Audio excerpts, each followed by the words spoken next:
It isn't just about breasts and ass and all that, but the morning, kissing, the morning, ooh, oh, and all that, the others. They were things that really put me in the mood now. So.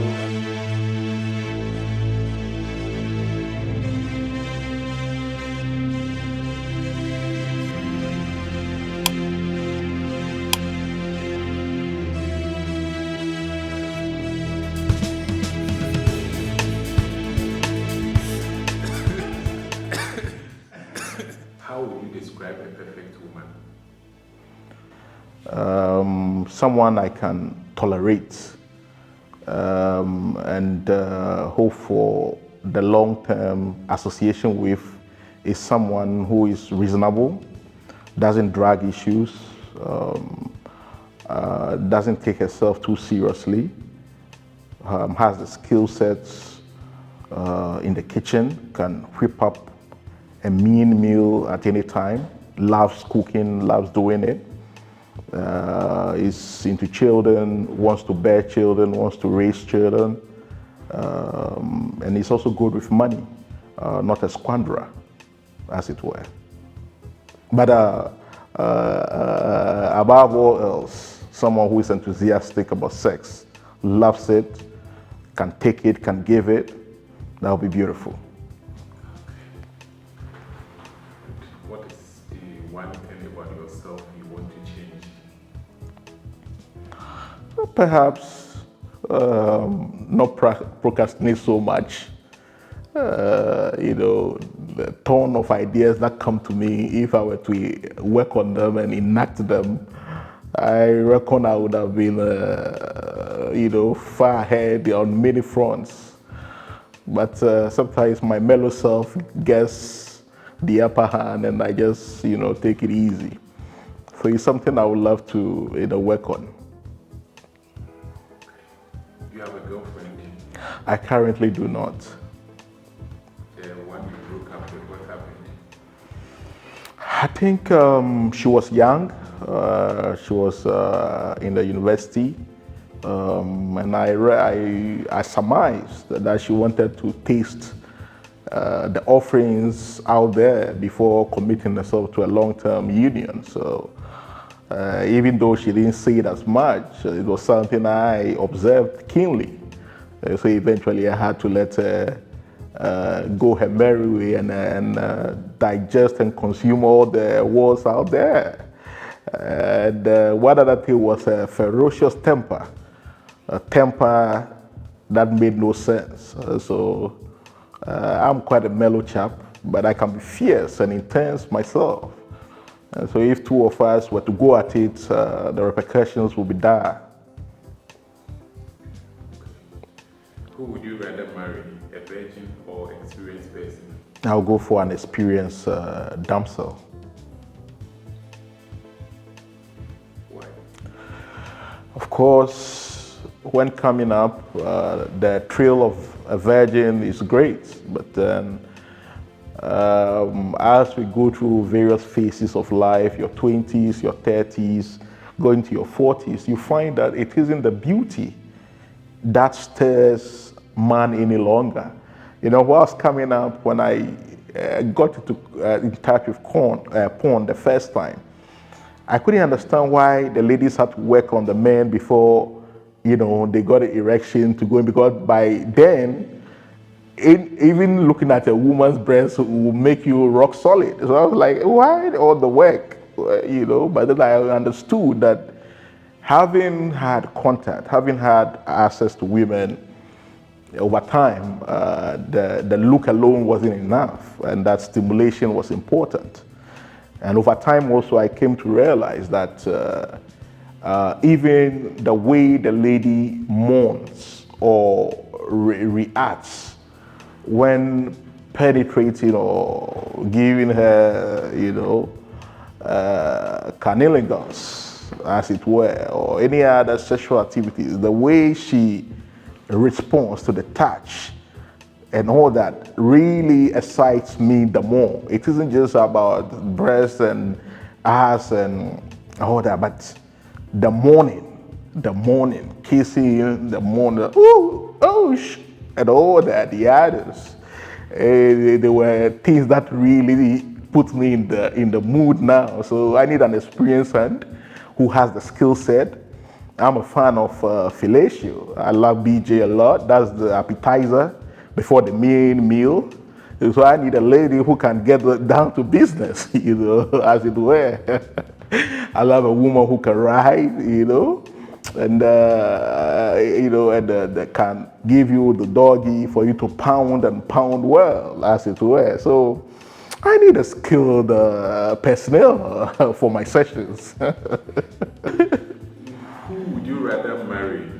A woman who knows how to cook or a woman who is good in bed? That's a tricky one. That's a tricky one because those are two vitals for a long-term union with me. Because I'm looking at someone who has the home covered. When I work, I go to work, and the kids are picked up, and then they come. I'm hungry, mommy. I'm hungry. Or I can be rest assured that my spouse has that covered. They can provide a nutritious meal for my kids and then for my good self as well. But then again, the sex is germane. It is the spice of life. Nothing quite beats your rod in a warm, fuzzy honey pot. Nothing quite beats that feeling, you see. And so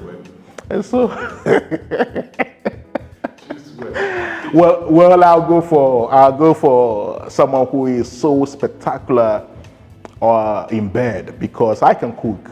So if the worst comes to it, I can put in a remote work, do remote work and cook, the dishes for them. But then you got to put it down in the bedroom. At what age did you lose your virginity? How did it happen? I think I first sampled the coochie. When was this? Let me see. I had a girlfriend as early as primary, or maybe primary 4 or 5. A lady that you knew, thought about. She was in your mind, and you bought her gifts and all that. So there was that. But then I think I got to kiss the first time, perhaps in GSS 1. GSS 1, yeah. A new crop of students joined our school. And then there she was in all her beauty. And so I got my first taste with her there. But of course, I didn't own a bed. And I'm quite a discreet fellow, so I didn't want to be caught and then embarrassed. So I didn't do the do. I was just managing with smooches and kissing in GSS. Yes. Who would you rather marry? A woman who loves you truly or a woman you love truly? I'll go for a woman who loves me truly because if you find any human being so dedicated to you and your cause, there's very little else that you can ask for in this world. What is the biggest mistake you've ever made in life? The biggest mistake in life, I do not reckon I have any to recount. I tend to see life as life's challenges and trials as picking lessons. And so when things happen, you say, oh, okay, this didn't work. I've picked the lesson. Next time I'll approach it differently. So that's my outlook on life. I don't have regrets and, no, I say, oh, it didn't work. There's another way. I see life largely as a mathematical formula and equations. Have you ever sent a nude photo or a clip to someone you were dating? No, I haven't. But I have received. But I haven't. And when you receive such things, how is the feeling like? Of course. I mean, to have a damsel send her nude, mammary glands to you, or her nude punani. It's always an exciting period, an exciting session. Hey, I mean you, hey, because for a woman to do that, it's always a most pleasant occasion, and it shows that the woman really trusts you. You want your ex to have someone better than you? I wouldn't mind. I wouldn't mind. Frankly, that's their business. That's their goddamn business. Once I've moved on, I've moved on.